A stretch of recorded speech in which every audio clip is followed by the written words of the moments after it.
remercier le Seigneur pour cette opportunité, cette grâce qui nous a faite ce soir, au début de cette année, de parler encore de sa part. Car la parole de Dieu déclare, c'est poussé par l'Esprit de Dieu que les hommes ont parlé de la part du Seigneur. Donc, c'est une grâce que le Saint-Esprit nous a accordée ce soir. Et je voulais aussi, enfin, mes remerciements vont tout droit au serviteur de Dieu, à l'homme de Dieu, Léon Mafuta, pour cette invitation des sœurs et des frères qui font partie de l'Assemblée. Certainement, la majorité, je connais. Et le serviteur aussi, Jacques aussi. En tout cas, que Dieu nous bénisse. Avant toute chose, je vous invite à incliner nos têtes pour prier. Prions le Seigneur. Père éternel, dans le nom de Jésus-Christ, Seigneur, nous te disons merci. Toi qui nous as donné encore cette opportunité d'écouter ta parole. Père, merci pour la santé que tu nous as donnée, la bonne santé. Merci pour la vie que tu nous as donnée. Merci pour de l'eau que tu nous as donnée. Merci pour notre pain quotidien. Merci de nous avoir couvert nos nudités. Merci, Seigneur, pour tout ce que tu as fait. Seigneur, au début de cette année, nous te sommes infiniment reconnaissants. Voilà pourquoi nous voulons, Seigneur, écouter ta parole qui nous console, ta parole qui nous emmènera au ciel, ta parole, Seigneur, qui témoigne dans nos cœurs que nous t'appartenons, ta parole, Seigneur, qui nous délivre, qui nous guérit, et ta parole, Seigneur, qui nous prépare, ta parole nous sanctifie. Et le sang que tu as versé sur la croix nous purifie. Seigneur, nous sommes reconnaissants ce soir pour cette opportunité. Que ton nom soit glorifié, que ton nom soit magnifié au nom de Jésus-Christ. Saint-Esprit, parle. Nous voulons disparaître afin que tu parles. Révèle-nous les choses cachées et glorifie rien que le nom de Jésus-Christ. Au nom de notre Seigneur Jésus-Christ, ainsi nous t'avons prié. Amen. Très bien.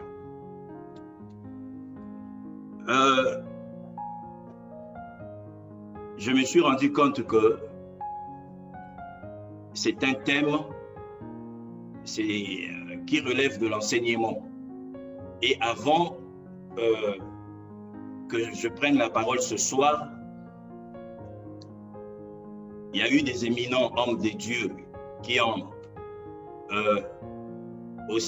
partagé ce même thème et ils nous ont enseigné selon la grâce que le Seigneur leur a accordée, selon la révélation venant du Père.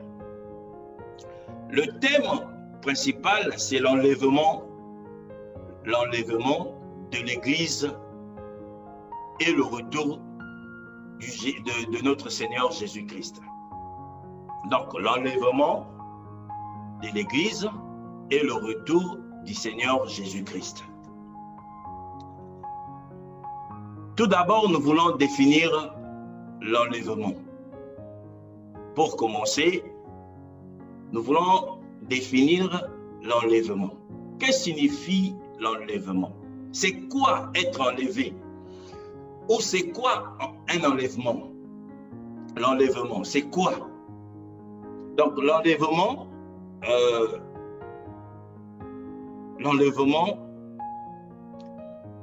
c'est une action d'emporter. L'enlèvement, c'est emporter quelque chose ou voilà, l'enlèvement, c'est emporter. Donc, enlever quelque chose, c'est l'action qui consiste à s'emparer quelqu'un, à le détenir contre sa volonté. Voilà, ça c'est c'est une définition du dictionnaire. Donc, un enlèvement, c'est l'action qui consiste à s'emparer de quelqu'un et à le détenir contre sa volonté, généralement par force. Voilà. Donc, l'enlèvement, c'est emporter. Mais ici, l'enlèvement que nous faisons référence, c'est l'enlèvement de l'Église, l'enlèvement des chrétiens. Nous allons lire dans le livre de Jean, chapitre 14, verset 1. Jean, chapitre 14, le verset 1.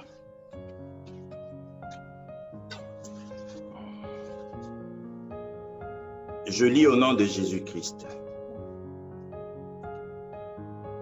Que votre cœur ne se trouble point, croyez en Dieu et croyez en moi. Il y a plusieurs demeures dans la maison de mon Père.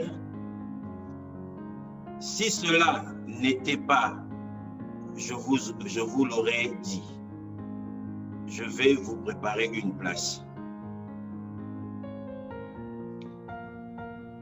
Et lorsque je m'en serai allé et que je vous aurai préparé une place, je reviendrai et je vous prendrai avec moi, afin que là où je suis, vous y soyez aussi. Amen. Ici, nous voyons la promesse que Christ nous a faite.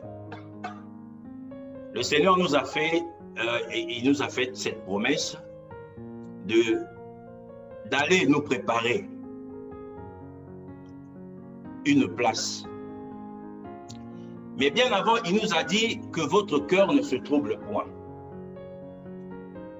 Vous savez, aujourd'hui, nous vivons des moments de trouble dans le monde. Aujourd'hui, nous vivons des moments d'inquiétude, d'angoisse. Aujourd'hui, nous vivons des moments compliqués. Il se passe beaucoup de choses. Mais bien aimés, vous pouvez être troublé rien que par une information de la famille. On vous apprend qu'il y a un membre de la famille qui a fait un accident. Vous pouvez être troublé par un diagnostic d'un médecin. Le médecin vous annonce une maladie incurable. Cela aussi peut vous troubler.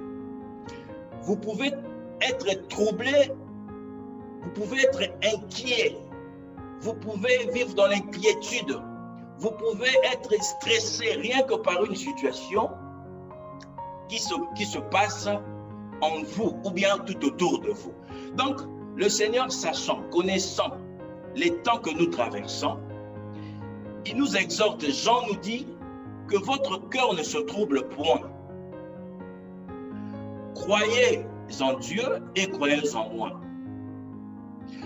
Donc, ici, Dieu est en train, par l'apôtre Jean, est en train de nous montrer que combien même les problèmes, combien même que le monde va être rempli de troubles, mais vous, votre cœur ne se trouble point. Il voulait nous rassurer, ça c'est une assurance. Lorsque il nous dit que votre cœur ne se trouble point, il voulait juste nous confirmer que tout ce que nous voyons aujourd'hui, tout ce qui devait nous arriver, est que cela n'est pas pour nous détruire. Cela n'est pas pour nous tuer, mais est que les moments, nous tendons vers la fin. Les moments sont difficiles. Voilà pourquoi il va plus loin, il dit, donc il dit, je vais vous préparer une place. Donc c'est une promesse. Mais vous savez, avant de continuer avec ce verset, j'allais juste nous dire ceci. L'enlèvement marche de pair avec le temps. Vous allez remarquer que Moïse nous parle dans Genèse, il nous parle de la création, au commencement. Donc le temps de la création, Dieu a créé. Nous connaissons tous les créatures de Dieu. Dieu a créé le ciel, il a créé les étoiles, il a créé les nuages, la lune, le soleil. Sur la terre, Dieu a créé les étendues d'eau, les rivières, les fleuves, les mers, les océans, une diversité des poissons. Il a créé les forêts, il a créé chaque arbre à ses fruits, et il a créé les montagnes, les collines, les savanes, les déserts. Dieu a créé toute créature qui existe. Dieu a créé l'homme à son image et à sa ressemblance. Ça, c'était au commencement. Ça, c'était le temps de la création. C'était le début. C'était le commencement. Mais la parole de Dieu nous dit que la fin de toutes choses est proche. Nous ne sommes plus au temps de la création. Nous ne sommes plus au temps du commencement. Mais nous tendons vers la fin. Car nous venons de l'éternité et nous rentrons à l'éternité. Quelque part, la Bible nous dit que nous sommes des passagers sur cette terre. Nous sommes les pèlerins. Vous savez, beaucoup de gens, lorsque vous leur posez la question, qu'est-ce qui s'est passé? Qu'est-ce qui s'est-il passé le jour de la Pentecôte? Beaucoup de gens se limitent seulement de l'avènement du Saint-Esprit. Beaucoup de gens, ils se limitent seulement de la visitation du Saint-Esprit dans la chambre haute. Mais ils ne savent pas, il s'est passé beaucoup de choses le jour de la Pentecôte. Juste pour vous rappeler, mes bien-aimés, le jour de la Pentecôte, il y a eu la venue du Saint-Esprit, il y a eu l'avènement du Saint-Esprit dans la chambre haute, là où les disciples, ils étaient tous assemblés, et la manifestation de l'Esprit, ils étaient tous remplis du Saint-Esprit. Ça, c'est au 1. Au 2, le jour de la Pentecôte, c'était aussi l'inauguration de l'Église primitive. Suivez-moi très bien. L'Église qui est née sur la croix, lorsque Jésus a été percé sur ses côtés, lorsqu'il a été couronné par cette couronne d'épines, lorsqu'il a été cloué sur ses paumes de main, lorsqu'il était retenu sur ses pieds, les clous, avant de lui pendre sur le bois, il a été fouetté. Jésus en a craché sur lui, en a déchiré ses vêtements. Lui qui n'a point connu le péché. Et il a tout accepté. Je vous dis que le jour de la Pentecôte, lorsqu'il était percé sur ses côtés, l'eau et le sang sont sortis. Donc c'était l'image d'un accouchement. C'était le jour de la naissance de l'Église. Mais cette Église-là n'avait pas encore recommencé jusqu'au jour où la promesse est accomplie, la venue du Saint-Esprit. Donc ce que nous allons retenir, le jour de la Pentecôte, il y a eu l'avènement du Saint-Esprit, la venue du Saint-Esprit.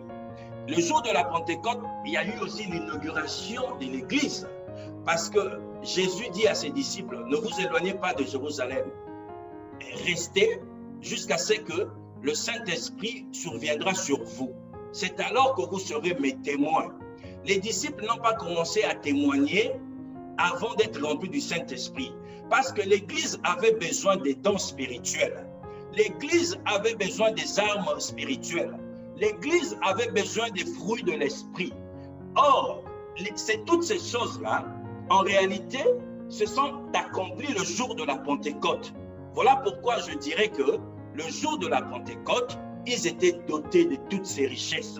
Ils étaient dotés de toutes ces potentiels afin de bien travailler dans l'œuvre de Dieu, afin de bien servir. Donc, le jour de la Pentecôte, il y a eu l'avènement du Saint-Esprit, la venue du Saint-Esprit, il y a eu l'inauguration de l'Église, mais le jour de la Pentecôte, il y a eu aussi une troisième chose. Qu'est-ce qu'il y a eu? Il y a eu aussi la fin du temps de Israël. On était rentré au temps des nations.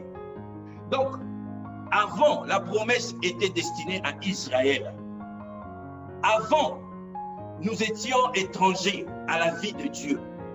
Mais lorsque le Saint-Esprit est arrivé, le temps d'Israël s'est arrêté et c'était le temps des nations. Voilà pourquoi Romains 10, voilà pourquoi Jean 1,12 dit, mais à tous ceux qui l'ont reçu, à ceux qui croient en son nom, elle leur a donné le pouvoir de devenir enfants de Dieu. Donc avant la croix, les nations en étaient les étrangers. C'est après la croix que nous avons reçu la grâce de devenir enfants de Dieu. Bien aimé, on ne peut pas se prétendre être enlevé si on n'est pas tout d'abord enfant de Dieu. On ne peut pas attendre l'enlèvement si nous n'avons pas la foi. Pour être enlevé, il faut d'abord avoir l'identité, être appelé enfant de Dieu. Pour être enlevé, il faut avoir la foi. La foi vient de ce qu'on entend et ce qu'on entend vient de la parole de Dieu. Donc, le jour de la Pentecôte, il s'est passé encore une quatrième chose. Le jour de la Pentecôte, il s'est passé aussi ce qu'on appelle, c'était aussi l'inauguration des derniers jours. Les derniers jours. Quand vous entendez les derniers jours, quand vous entendez les temps de la fin, ça veut dire la même chose. Pourquoi j'ai dit que le jour de la Pentecôte, c'était aussi en même temps l'inauguration des derniers jours. Bien aimé, les derniers jours n'est pas un jour, c'est au pluriel, les derniers jours. Donc c'est une période. Et cette période a commencé le jour de la Pentecôte. Vous serez d'accord avec moi, je vais vous expliquer pourquoi j'ai dit ça. La Bible nous parle du prophète Joël. Le prophète Joël dit, dans les derniers jours, je répondrai de mon esprit. Et nous avons vu, le jour de la Pentecôte, c'était le jour où le Saint-Esprit s'est répandu. Donc ça nous a montré qu'on était dans les derniers jours, au commencement du dernier jour. Le prophète Joël a dit, dans les derniers jours, je répandrai mon esprit sur toute chair. Dans les derniers jours. Donc le jour de la Pentecôte, c'était aussi l'inauguration des derniers jours. Bien aimé, dans les derniers jours, il y aura des temps difficiles. 2 Timothée, chapitre 3, à partir du verset 1er. Paul le dit, dans les derniers jours, il y aura des temps difficiles. Mais quand on dit que, quand Jean nous dit, l'apôtre Jean nous dit, que votre cœur ne se trouble point. Quand on a dit à l'introduction que les temps que nous passons, c'est un temps des troubles, c'est un temps des inquiétudes, c'est un temps des difficultés, c'est un temps des problèmes. Et lorsque l'apôtre Paul nous dit que dans les derniers jours, il y aura des temps difficiles, il a cité les différentes manifestations, les différentes choses qui devaient s'opérer dans les derniers jours. C'est là où nous comprenons que dans les derniers jours ont été inaugurés. Cette période a commencé depuis le jour de la Pentecôte. Donc, le jour de la Pentecôte, il y a eu l'avènement du Saint-Esprit. Le jour de la Pentecôte, il y a eu l'inauguration de l'Église primitive. Le jour de la Pentecôte, il y a eu, c'était la fin du temps d'Israël et c'était maintenant le temps des nations, le temps de la grâce. Le jour de la Pentecôte, c'était aussi l'inauguration des temps de la fin, des derniers jours. Bien-aimés, je veux vous dire une chose. Dans le livre de Matthieu, la Bible nous parle des signes. Les signes qui précèdent l'enlèvement. C'est-à-dire qu'avant l'enlèvement, avant le jugement, avant l'enlèvement de l'Église, il doit avoir ces signes-là. Or, dans ces signes-là, assez souvent, nous nous trompons. Assez souvent, nous ne nous rendons pas compte que ces signes-là ont commencé depuis 2000 ans. Nous avons eu, quand la Bible nous parle de la guerre, il y aura des guerres. Parmi les signes, il nous parle des guerres. Il nous parle de la famine. Il nous parle des maladies, des épidémies. Il nous parle des tremblements de terre. Il nous parle des tsunamis. Il nous parle de l'apostasie. Il nous parle des tentations. Il nous parle des persécutions. Il nous parle de la petite tribulation. Il nous parle de la grande tribulation. Avant l'enlèvement, toutes ces choses-là,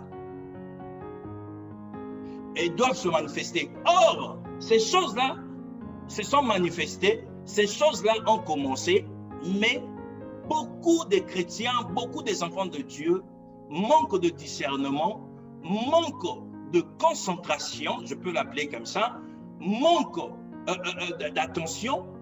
Nous passons à côté. Nous ne voyons pas ces choses-là se manifester. Je parlais avec un frère qui m'a dit, ah mais bien aimé, ne t'inquiète pas, la maladie que tu vois là, ce n'est qu'un signe. J'ai dit oui, c'est un signe. Il me dit, mais c'est pas encore la fin. J'ai dit oui, c'est pas encore la fin. Mais sauf toi, c'est le seul signe que tu me décris. Et moi, je veux te dire, je veux te rafraîchir la mémoire. Depuis la Première Guerre mondiale, il y a eu au moins, 65 millions de morts. La Deuxième Guerre mondiale, nous avons eu la grippe espagnole. Nous avons eu plusieurs épidémies. Vous savez, aujourd'hui, il y a beaucoup de morts qui sont liées à la pollution. Beaucoup de morts qui sont causées par les accidents de route. Beaucoup de morts qui sont liées à des maladies telles que le cancer, le sida. Beaucoup de maladies, les épidémies, Ebola, etc. Des tsunamis en Asie, les tremblements de terre par-ci, par-là. Bien aimé, rajoutons plus le corona. Donc, ce n'est qu'une continuité de la liste. Sinon, les signes sont déjà palpables. Combien de morts liées à la malnutrition dans des coins reculés, des pays sous-développés? Et on aura encore des morts liées à des réchauffements climatiques. On aura plusieurs. En fait, c'est toute une liste. Et ces choses-là sont palpables. Ces choses-là sont visibles. Ces choses-là, nous sommes en train de le vivre, de le voir. Ça, c'est des signes. Or, les signes définissent le temps. Donc, le temps où nous passons, le temps où nous traversons, le temps où nous sommes, c'est un temps où la parole de Dieu nous dit « rachetez le temps, car les jours sont mauvais ». Bien-aimés, l'enlèvement, l'avènement du Christ, le retour de Jésus-Christ, le retour de Christ pour enlever son Église. Si nous ne connaissons pas ces choses-là, nous risquons des mauvaises surprises. Après, je veux nous dire que tout ce que je viens de citer, qui s'est produit le jour de la Pentecôte, et qui nous révèle le temps et les signes, bien aimé, ça nous montre que Christ n'est plus loin.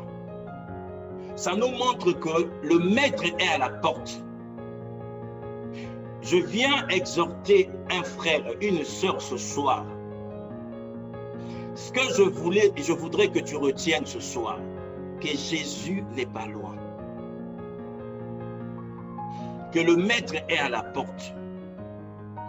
Tout ce qui est en train de se passer, tout ce que je viens d'exhorter, les signes par rapport au temps, les derniers jours, le temps de la fin, toutes ces manifestations-là, bien aimé, je veux que tu retiennes que ça nous montre quelle heure il est-il. Rapidement, je veux nous expliquer à peu près quand on parle de la nuit. Quand on parle de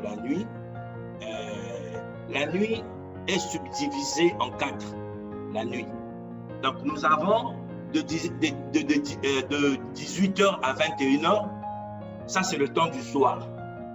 Et de 21h à minuit, ça c'est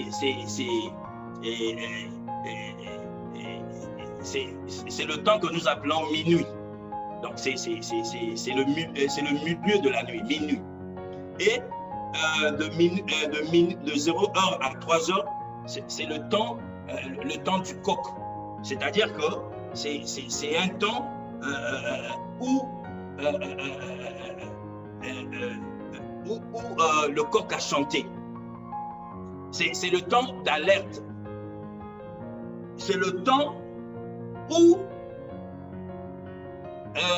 la Bible nous dit, lorsque Jésus a dit à Pierre que tu me réuniras, et Pierre a douté, c'était pas au milieu de la nuit, mais c'était après minuit, minuit 3h, lorsqu'on est venu arrêter le Seigneur, et Pierre, là où il était en train de se réchauffer, il a entendu le coq. Il a entendu le coq quand il a régné 3 fois chanter. Donc, et de 3h à 6h du matin, de 3h à 6h, c'est le matin. Donc, c'est reparti en 4. Donc, nous devons retenir que, or, le Seigneur nous a dit qu'il viendra au milieu de la nuit. Donc, le milieu de la nuit, le milieu de la nuit, c'est le temps c'est un temps qu'on doit veiller, parce que nous ne connaissons pas l'heure. Il a dit, je reviendrai comme un voleur. Donc, veillez. Donc, ce que j'allais dire que, bien aimé, nous devons comprendre l'enlèvement, cet avènement de Jésus-Christ, l'enlèvement. Tous les signes sont là. Les signes sont liés au temps. Voilà pourquoi je vous ai dit que le sous-thème que j'ai intitulé « Rachetant le temps, car les jours sont mauvais ». Donc, le temps est très précieux. Nous devons saisir le temps, mes bien-aimés. Donc, voilà pourquoi la parole de Dieu nous dit « Et toi qui se sanctifie, sanctifie-toi davantage ». Donc, ne nous fatiguons pas, n'abandonnons pas, parce que si nous abandonnons, nous allons beaucoup perdre. Par contre, si nous tenons bon et si nous persévérons, nous allons bénéficier de beaucoup de choses. Nous allons bénéficier de cette grâce, nous serons enlevés. Alors, nous allons lire 1 Thessaloniciens chapitre 4. À un signal donné, à la voix d'un archange et au son de la trompette de Dieu, descendra du ciel. Et les morts en Christ ressusciteront premièrement. Ensuite, nous les vivants qui serons restés, nous serons tous ensemble, enlevés avec eux sur des nuées à la rencontre du Seigneur dans les airs. Et ainsi, nous serons toujours avec lui. Vous voyez, bien aimés? Donc, ici, la Bible nous dit, car le Seigneur lui-même. Donc, il s'agit, c'est une assurance. Or, s'il y a quelqu'un qui ne sait pas dire, dire des mensonges, c'est Dieu. Ici, la parole nous atteste que, car le Seigneur lui-même a un signal donné à la voix d'un archange et au son de la trompette. Je voulais juste nous dire que la première trompette, cette trompette qui est un signal, n'oubliez pas que j'ai parlé des signes. Donc, parmi des signes, il y a aussi la trompette. La Bible nous dit dans Jean 10, mes brebis connaissent ma voix. Hein? Et donc, cette trompette, ce n'est pas tout le monde qui va écouter cette trompette. Et ceux qui vont écouter cette trompette, c'est ceux-là qui sont qualifiés pour l'enlèvement. C'est ceux-là qui vont participer à l'enlèvement. Donc, j'aimerais aussi vous révéler que le Seigneur, lorsqu'il reviendra, il reviendra d'abord en esprit. Quand je dis en esprit, parce que Jésus ne va pas poser avec ses deux pieds sur le mont des Oliviers la première fois, quand il viendra. La Bible est très claire. Il va d'abord être dans les airs. Donc, au son de la trompette, c'est nous qui allons monter. Donc, d'abord, avant qu'on monte, il y a d'abord la résurrection. Bien aimé, l'enlèvement, c'est aussi la résurrection. L'enlèvement, c'est aussi la résurrection. Parce que la Bible nous atteste que, au son de la trompette d'un archange, les morts en Christ ressusciteront le premier. C'est eux qui vont ressusciter. C'est eux qui vont monter le premier. C'est un mystère. Et nous, les vivants, nous qui sommes restés, les vivants, les chrétiens, ceux qui sont qualifiés pour l'enlèvement, c'est alors que nous allons monter et rencontrer le Seigneur dans les airs. Donc, nous devons nous préparer, mes bien-aimés. C'est quelque chose de magnifique. Nous savons que le champ magnétique, la Terre, la pesanteur, la loi de la pesanteur, le champ magnétique, une personne pour monter doit avoir le moteur d'un fusée. Il doit avoir à peu près la même force du moteur du fusée pour pouvoir monter. Mais ici, c'est le Saint-Esprit en nous, puisque lorsque la trompette va sonner, ce n'est pas avec ce corps que nous allons monter. La parole de Dieu nous dit, ce corps corruptible, ce corps de suire, ce corps du péché, ce corps sera transformé.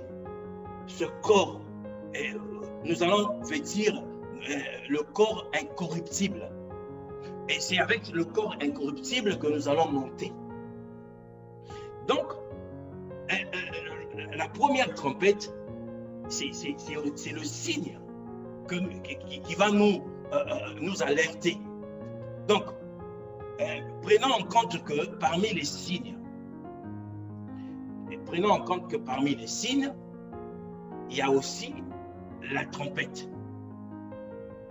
Nous avons dit parmi les signes, il y a eu des guerres, il y a eu des maladies, il y a eu des famines, des tremblements de terre, des tsunamis, il y a eu l'apostasie. Je suis en train de survoler parce qu'on ne saura pas tout expliquer. C'est vraiment un enseignement. Donc, je suis en train de toucher les points clés pour avoir une idée, vu que nous sommes tous, déjà là, nous sommes des chrétiens et que nous suivons des enseignements. Il y a eu des précurseurs, ceux qui ont précédé, et moi je viens juste poser une pierre à l'édifice. J'aimerais que vous écoutez avec les oreilles des aigles, que vous compreniez que s'il s'agit de prendre le temps pour détailler chaque parenthèse ou chaque paragraphe, on ne saura pas tout donner d'un seul coup. Donc, voilà pourquoi j'ai dit, dans des signes, il y a eu toutes ces choses-là. Donc, nous ne pouvons pas parler de l'enlèvement sans le signe de la trompette. Donc, pour que l'enlèvement se fasse, il nous faut le signe de la trompette.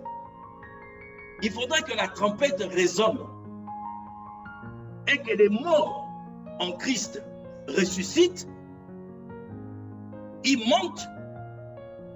C'est alors que nous, les vivants, nous allons rejoindre Christ dans les airs et nous allons monter ensemble avec lui. Donc, l'enlèvement de l'Église, ce n'est pas les quatre murs.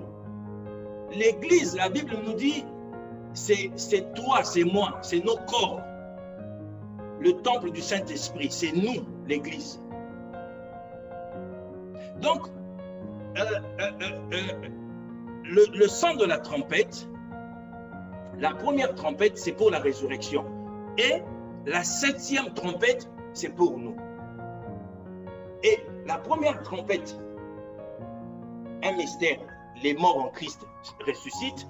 La 2e trompette, c'est pour nous, les vivants. Nous qui allons rencontrer le Seigneur dans les airs. Vous voyez? Donc, ça veut dire que les signes sont très importants.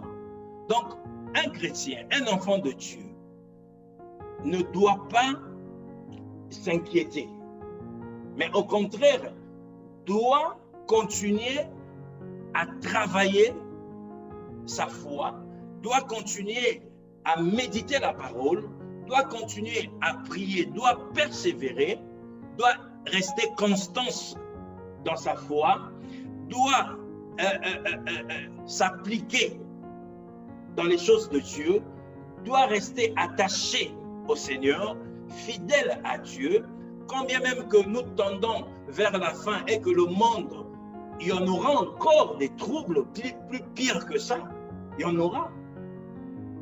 Mais nous, tout cela, nous sert que des signes. Et c'est à nous de prendre conscience en voyant ces choses, en voyant ces signes, de prendre conscience que le retour de Christ est proche. Vous savez, l'enlèvement n'a pas commencé aujourd'hui. C'est-à-dire, quand je dis n'a pas commencé aujourd'hui, c'est-à-dire qu'aujourd'hui, si Christ revient, nous allons monter, mais l'enlèvement a eu déjà lieu plusieurs fois dans la Bible. La parole de Dieu nous parle d'un certain homme pieux, Enoch. Enoch a été enlevé, ravi par le Seigneur, pour qu'il ne voie pas la mort. Enoch a été enlevé. Élie a été enlevé. Nous avons vu comment Élie est monté avec une puissance. Élie est monté. Tout cela se fera d'un clin d'œil. C'est comme un atome, c'est comme un électron autour d'un atome. Donc, ça passe tellement vite que cette vitesse d'atome, c'est tellement vite que vous ne pouvez pas calculer cette vitesse. Un clin d'œil. Nous allons revêtir le corps incorruptible et nous allons monter d'un clin d'œil. Tout cela va se passer tellement vite. Bien-aimés, nous n'avons plus le temps à perdre. Nous n'avons plus le temps à perdre, mes bien-aimés. Nous devons veiller. Nous devons prier. Et je vous annonce que le paradis existe. L'apôtre Jean l'a vu, la nouvelle Jérusalem, la belle ville, la cité céleste existe. Bien aimé, là-bas, il n'y aura pas la mort. Là-bas, il n'y aura pas la famine. Là-bas, il n'y aura pas de problèmes. Là-bas, il n'y aura pas les craquements de dents. Là-bas, il n'y aura pas des inquiétudes, les stress. Là-bas, c'est la joie. Là-bas, c'est l'adoration. Là-bas, c'est la louange. Nous serons avec le Père. La Bible nous dit tel qu'il est. Nous le verrons tel qu'il est. Nous le verrons. Le Dieu que tu as tant servi, le Dieu que tu as tant adoré, le Dieu que tu as sacrifié ta jeunesse, le Dieu de ta jeunesse, le Dieu que tu as marché dans la sanctification, dans la pureté, tu t'es préservé du mal. C'est ce Dieu-là que tu seras ensemble avec lui ce jour-là. Mais bien aimé, quel avantage! Quel avantage! Ou bien quel bonheur de passer son éternité dans la nouvelle Jérusalem, dans cette belle cité, auprès du Maître. Vous savez, même les 24 vieillards et les anges, ils ne seront pas là où nous serons. Nous serons au trône, nous serons avec lui, nous allons marcher avec lui, nous allons manger avec lui, nous allons dormir avec lui, nous allons se promener avec lui.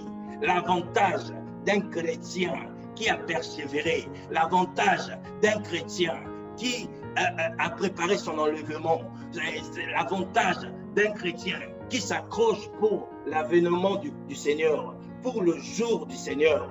Ça, c'est les avantages.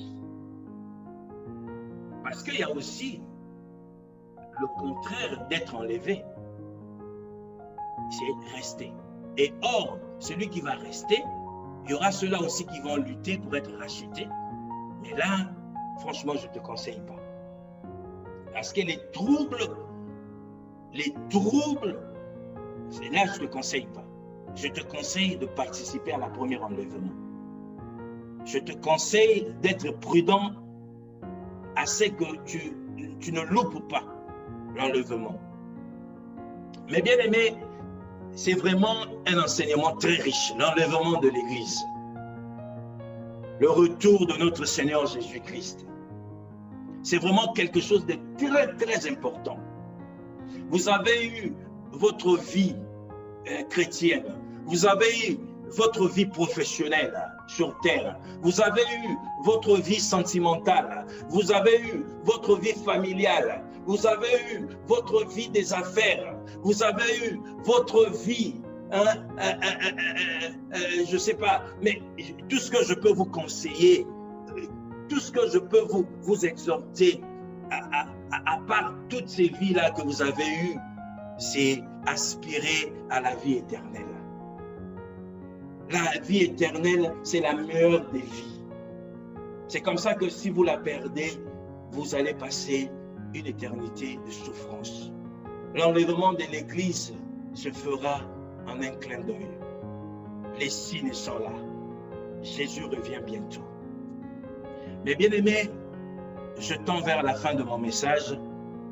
Je voulais encourager encore une sœur ce soir. Je voulais encore encourager un frère ce soir. De ne pas lâcher. De ne pas abandonner. Bien au contraire, de redoubler la vigilance, de redoubler les efforts, de persévérer, d'être dans la constance, d'être dans la persévérance, d'être motivé, de tenir bon. Mais bien aimé, les moments sont difficiles, certes, mais nous avons le Saint-Esprit. Vous savez, le Saint-Esprit n'est pas encore, ne nous a pas encore quittés. Le Saint-Esprit est là. Le jour de la Pentecôte n'est pas encore terminé. Jusqu'aujourd'hui, l'Esprit opère. Le Saint-Esprit, il fortifie. Le Saint-Esprit nous assiste dans nos faiblesses. Le Saint-Esprit nous remplit de sa puissance. Le Saint-Esprit nous remplit des talents, des dons spirituels. Il fait croître en nous les fruits de l'esprit. Il nous équipe à des armes spirituelles pour faire face à la diversité, à l'ennemi. Le Saint-Esprit est là, mes bien-aimés. Je vous exhorte de vous attacher au Saint-Esprit, de ne pas attrister le Saint-Esprit, de persévérer avec le Saint-Esprit. C'est l'Esprit qui est en nous qui nous emmènera au ciel. Je vous ai dit que le fusée, pour monter, il y a un moteur. Mais nous, c'est le Saint-Esprit. Voilà pourquoi Christ, avant de s'en aller, il nous a promis, je ne vous abandonnerai pas, je ne vous délaisserai point, je serai avec vous. Mais sous quelle forme? Il a dit, il est avantageux que je m'en aille, afin qu'il y vienne. Lorsqu'il sera venu, c'est lui qui vous enseignera toutes les choses. C'est lui qui sera avec vous dans la tentation, dans les persécutions, dans la petite tribulation, au moment de la tribulation. Le Saint-Esprit est là. Pendant les troubles, l'Esprit de Dieu est là. Les inquiétudes, le Saint-Esprit est là. Dans les anxiétés, dans les stress, lorsque les choses ne vont pas bien, lorsque les échecs sont à répétition, lorsque les soucis envahissent ton cœur, lorsque les mauvaises nouvelles remplissent ta maison. Mais je veux te présenter ce soir celui qui s'appelle le Consolation. Le Consolateur, la consolation, c'est le Saint-Esprit. Le Saint-Esprit console. C'est le Saint-Esprit qui nous emmènera au ciel. Le Saint-Esprit, c'est lui la marche, c'est lui l'escalier, c'est lui le moteur dans la vie d'un chrétien. C'est le Saint-Esprit. Parce que de la même manière, avant le départ de Jésus sur la terre pour le ciel, il a fait une prière sacerdotale. Il a dit, Père, je te prie de ne pas les ôter de ce monde, mais de le préserver contre le mal.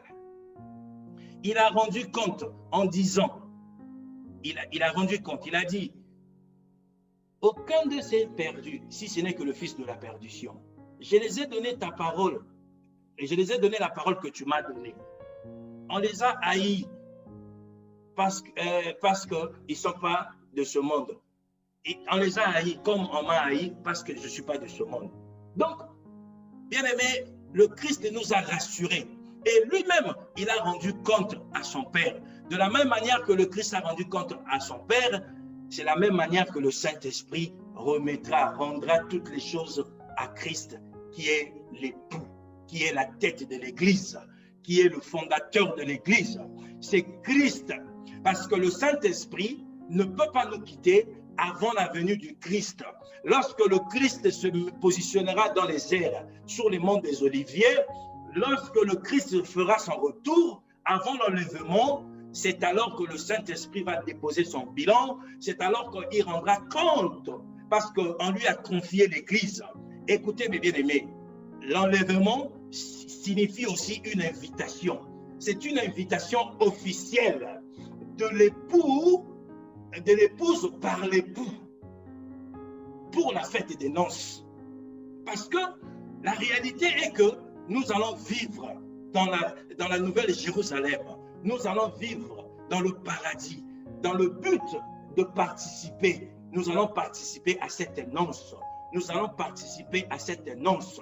Sur l'annonce, dans l'annonce, là où nous serons vêtus des robes. Et nous aurons tous nos robes sont déjà cousues. Et nous allons, le nouveau vin est déjà là. Donc, tout est déjà prêt. Je veux vous redire que le royaume des cieux, le paradis, la nouvelle Jérusalem a été déjà construit, ça fait 2000 ans. Jean l'a vu. Jean, il a vu. L'apôtre Jean a vu la nouvelle Jérusalem. Malheur aux chrétiens qui s'attachent aux choses de la terre. Malheur aux chrétiens qui s'accrochent aux choses de ce monde, car nous sommes des passagers. Notre ville est céleste. Notre ville n'est pas terrestre. Notre ville est dans les cieux, est céleste. Le Saint-Esprit, mes bien-aimés, c'est le Saint-Esprit qui est en train de préparer l'épouse l'enlèvement de l'Église, l'enlèvement de l'épouse, ton enlèvement, mon enlèvement se fera par le moyen du Saint-Esprit. Le Saint-Esprit, c'est le Saint-Esprit qui est notre carburant.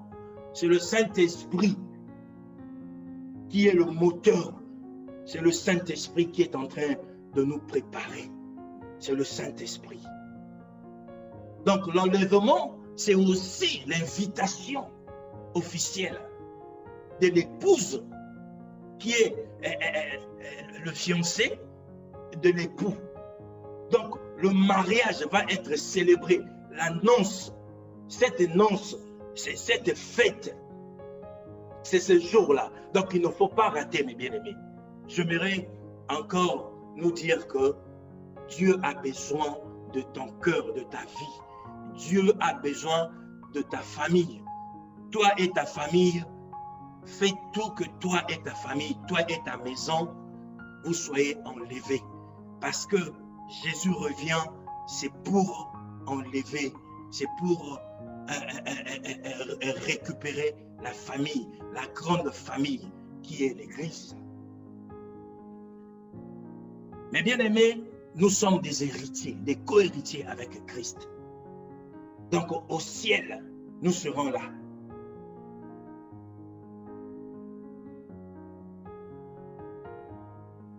J'avais prévu des versets à lire, mais c'est comme ça que l'Esprit m'a emmené, m'a conduit pour cet enseignement. Vous pouvez le noter. Donc, nous avons Romains 13, 11.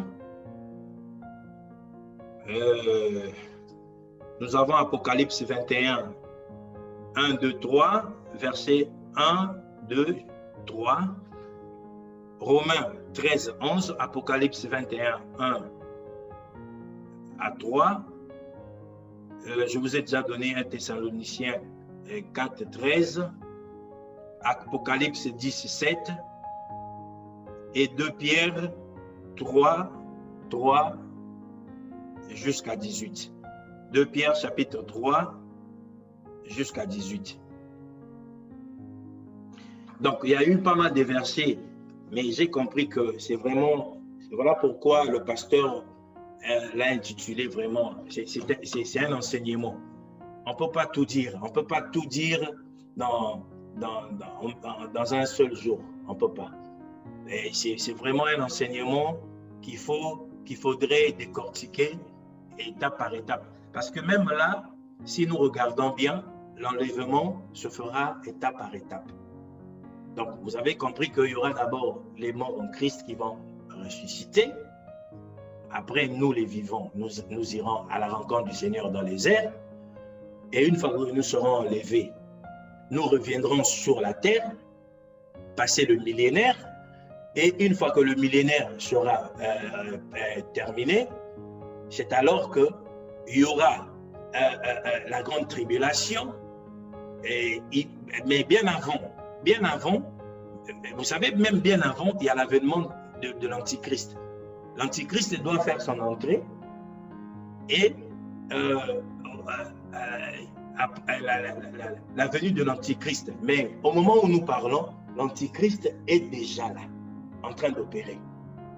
Le mystère de l'iniquité, il est déjà là en train d'opérer. Parce que les gens, ils conduisent toutes ces choses au futur. Le futur nous a rattrapés au présent.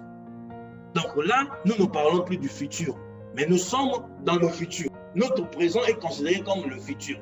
Parce que ces choses-là, y compris la nouvelle Jérusalem, a été construite 2000 ans déjà, depuis très longtemps. L'apôtre Jean l'a vu. Jean qui a vécu au temps de Jésus. Donc la nouvelle Jérusalem ne date pas d'aujourd'hui. Nous avons parlé des signes. La première guerre mondiale n'est pas d'aujourd'hui. Toutes ces morts-là et tous ces tremblements de terre ne sont pas d'aujourd'hui. Nous avons parlé du dernier jour. Le jour de la Pentecôte a été inauguré. Le jour de la Pentecôte n'est pas d'aujourd'hui. Donc, c'est les étapes par étapes. Donc là, lorsque nous serons enlevés, au retour le millénaire, après les millénaires, il faudrait que le diable, Satan, soit jugé avec ses démons et ses acolytes. il faudrait que l'enfer soit inauguré. Donc, et nous allons nous installer définitivement dans le royaume des cieux, enfin dans la nouvelle Jérusalem, la ville céleste. Donc, c'est étape par étape. Donc, si nous allons encore plus loin, vous verrez qu'il y a encore, l'histoire des sceaux, les 7 sceaux. Donc, chaque sceau a un mystère caché, quand il faut ouvrir. Donc, les enseignements de l'enlèvement ne commencent pas au milieu, ne commencent pas à la fin. Donc, il y a un début, il y a un milieu et il y a une fin. Donc, là, actuellement, ce que j'ai apporté, moi, j'ai parlé des signes. Je me suis attardé plus dans les signes. Et j'ai essayé de montrer un peu dans quelle manière toutes ces choses vont s'opérer. Mais sachez-le que nous sommes dans les derniers jours. Nous sommes dans les temps de la fin. Sachez-le que tous les signes sont visibles, palpables. Je voulais rassurer à mes bien-aimés que le maître à venir. Non, les signes sont là. D'autres signes sont déjà passés. Donc, ça nous montre que l'enlèvement est imminent. Donc, à tout moment, tout peut arriver. Donc, soyons plus que jamais prêts pour recevoir le Seigneur, pour aller à la rencontre du Seigneur. Soyons plus que jamais préparés pour aller à la rencontre du Seigneur. Aujourd'hui, même dans plusieurs églises, on nous parle peu de l'enlèvement. On nous parle peu du ciel. On nous montre que la terre. On nous montre que les besoins que nous avons sur terre. Tout ça, c'est bien. Quel rapport entre un billet de banque écrit par une encre avec l'enlèvement? Comment on pouvait comparer un billet de banque? Comment on pouvait comparer une maison? Comment on pouvait comparer une voiture? Comment on pouvait comparer un homme, une femme à l'enlèvement? Bien-aimés, ne ratez pas l'enlèvement. Ne ratez pas l'enlèvement parce que l'enlèvement peut se faire aujourd'hui, peut se faire au moment où nous parlons. D'ailleurs, lorsque vous allez apprendre la disparition d'un grand nombre de personnes, en tout cas, commencez à vous inquiéter parce qu'il s'est passé quelque chose. N'attendez pas que vous commencez à constater que je ne vois plus un tel, je ne vois plus un tel. Soyez prudents, soyez attentifs, soyez vigilants. Pour terminer, il y a eu l'histoire des 10 vierges. Il y en avait 5 folles et 5 sages. Mais ceux-là qui avaient prévenu l'huile dans leur lampe, lorsque l'époux était là, ils sont rentrés. C'était la préfiguration. C'était l'ombre des choses à venir. Donc, tous ceux-là qui seront prêts participeront. Tous ceux-là qui croient que, toutefois, j'ai encore le temps, laisse-moi encore profiter, laisse-moi encore faire ceci, on doit encore me forcer, on doit encore me demander de lire la parole de Dieu, la Bible, on doit encore me demander de prier, on doit encore me demander de jeûner. Mais bien aimé, les choses doivent être automatiques, les choses doivent commencer à être, chacun doit faire les choses volontiers, donc volontairement, tu dois faire des choses volontairement. Les choses ne sont plus mécaniques, qu'on ne te pousse pas, mais que ça devient automatique, que ça devient des choses approprie-toi, parce que lorsque la parole nous dit « Je m'en vais vous préparer une place au singulier », nous serons tous ensemble, chacun aura sa place, chacun aura sa place, mais nous serons tous ensemble. Donc, nous allons mettre point-virgule pour permettre aux autres qui viendront après, pour conclure. Et compléter selon la grâce que Dieu leur a accordée et pour que nous continuions aussi à apprendre. Amen. Mais je vous invite d'abord à prier pour conclure.